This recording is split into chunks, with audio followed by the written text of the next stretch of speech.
Just imagine 1865 সালের 14 April রাত 10টা ওয়াশিংটন ডিসির ফোর্স থিয়েটারের এক ঐতিহাসিক সন্ধ্যা, যেখানে উপস্থিত আছেন মার্কিন যুক্তরাষ্ট্রের 16তম প্রেসিডেন্ট খোদ আব্রাহাম লিঙ্কন। আনন্দমুখর পরিবেশ, দর্শকদের উচ্ছ্বাস, কিন্তু এরই মাঝে ধেয়ে আসছে এক ভয়ানক পরিণতি, সাথে কয়েক রাউন্ড গুলি।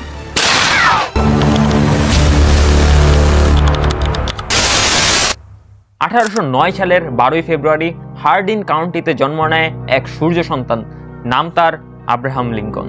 প্রেসিডেন্ট হওয়ার আগে তিনি ছিলেন একজন আইনজীবী ও ভালো বক্তা, তাই অতি অল্প সময়ে রাজনীতিতে তিনি চূড়ান্ত সাফল্য লাভ করেন। 1860 সালে লিঙ্কন রিপাবলিকানদের প্রেসিডেন্ট প্রার্থী হিসাবে নির্বাচিত হন এবং 1861 সালের নির্বাচনে তিনি মার্কিন প্রেসিডেন্ট হিসাবে নির্বাচিত হন। সেই সময় সাদা চামড়ার মার্কিনরা কৃষ্ণাঙ্গদের তাদের দাস বানিয়ে রাখত, কিন্তু লিঙ্কন নতুন প্রেসিডেন্ট হয়ে ঘোষণা দিলেন, আজকের পর থেকে এই নতুন রাষ্ট্রে থাকবে না কোনো বিভেদ, থাকবে না কোনো দাসপ্রথা। কিন্তু এই ঘোষণা সকলের পছন্দ হয়নি, বিশেষ করে দক্ষিণ প্রদেশের মানুষদের।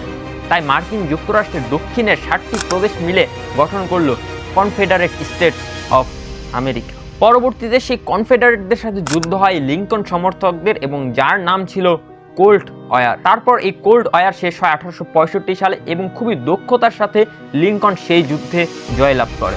আসলে এখানে শেষ হলেই ভালো হতো, কিন্তু না, আমেরিকা এবং লিঙ্কনের জন্য অপেক্ষা করছিল এক ভয়ানক রাত। 14 এপ্রিল 1865 নাট্যমঞ্চ প্রস্তুত, দর্শকদের উচ্ছ্বাস। আর কিছুক্ষণ পরই মঞ্চে উপস্থিত হবেন নাট্য অভিনেতারা। নাট্য অভিনেতাদের মধ্যে একজন ছিলেন জন উইলকস বুথ।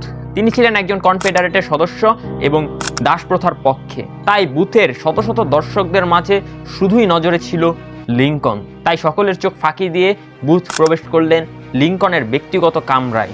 সকলে ভাবছিল যে লিঙ্কন যেহেতু একজন পাবলিক ফিগার, তাই তার সাথে দেখা করার জন্য তার সকলের স্বপ্ন থাকতে পারে, তাই সেই স্বপ্ন নিয়ে হয়তোবা বুথ গিয়েছিল। কিন্তু না, বুথের কোমরে ছিল একটা AK-44 ক্যালিবারের পিস্তল।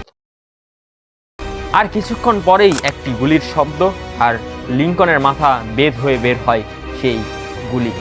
পুরো জাতি যেন কণ্ঠ রোধ হয়ে গেছে, পুরো থিয়েটার স্তব্ধ হয়ে গেছে। আর সেই বুথ চিৎকার দিয়ে শুধু বললেন, সিক সিম্পার টাইরানিস, অর্থাৎ স্বৈরা শাসকদের এভাবেই পতন ঘটে।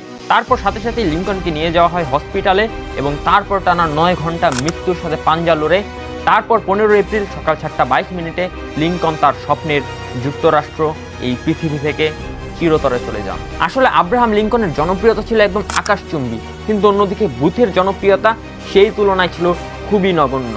তাই বুথ ভেবেছিল সে যদি আব্রাহাম লিঙ্কনকে হত্যা করতে পারে, তাহলে দক্ষিণ প্রদেশে তারও জনপ্রিয়তা ব্যাপকভাবে বৃদ্ধি পাবে, এবং সেই জনপ্রিয়তাকে পুঁজি করে সে হবে আগামীর মার্কিন প্রেসিডেন্ট। তো আপনার কি মনে হয়, সে কি সত্যি তার স্বপ্ন পূরণ করতে পেরেছিল? চলুন জেনে নেই।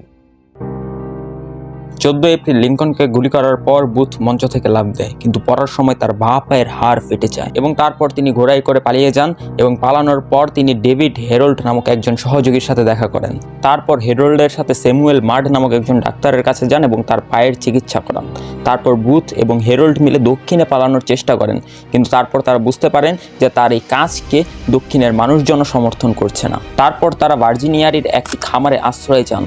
তারপর খামারের মালিক রিচার্ড গেরেট তাদের আশ্রয় দেন, কিন্তু মালিক জানতেন না যে সে তাদের আশ্রয় দিচ্ছে তারা লিঙ্কনের হত্যাকারী। 26 এপ্রিল ইউনিয়ন বাহিনী বুথের অবস্থান শনাক্ত করেন এবং ভার্জিনিয়ার সেই খামারটি ঘিরে ফেলেন। তারপর সৈন্যরা তাকে আত্মসমর্পণ করতে বলেন, কিন্তু তিনি অস্বীকৃতি জানান। তারপর বুথকে ভেতরে রেখেই আগুন জ্বালিয়ে দেওয়া হয় সেই খামারে, এবং এরই মধ্যে একজন সৈনিক বোস্টর করবেট খামারের ভেতরে গুলি করেন, এবং সেই গুলি সরাসরি বুথের ঘাড়ে গিয়ে লাগে, এবং তার কিছুক্ষণ পরই বুথ মৃত্যুর কোলে ঢলে পড়ে। এবং তারপর সে মৃত্যুর আগে শুধুমাত্র 2টা শব্দ বলেছিল, ইউজলেস ইউজলেস। তারপর তার আরও 7 জন সহযোগীকে বিচারের মুখোমুখি করা হয়, এবং তাদের মধ্যে 4 জনের ফাঁসির রায় হয়। এভাবেই শেষ হয় মার্কিন যুক্তরাষ্ট্রের এক কলঙ্কময় অধ্যায়।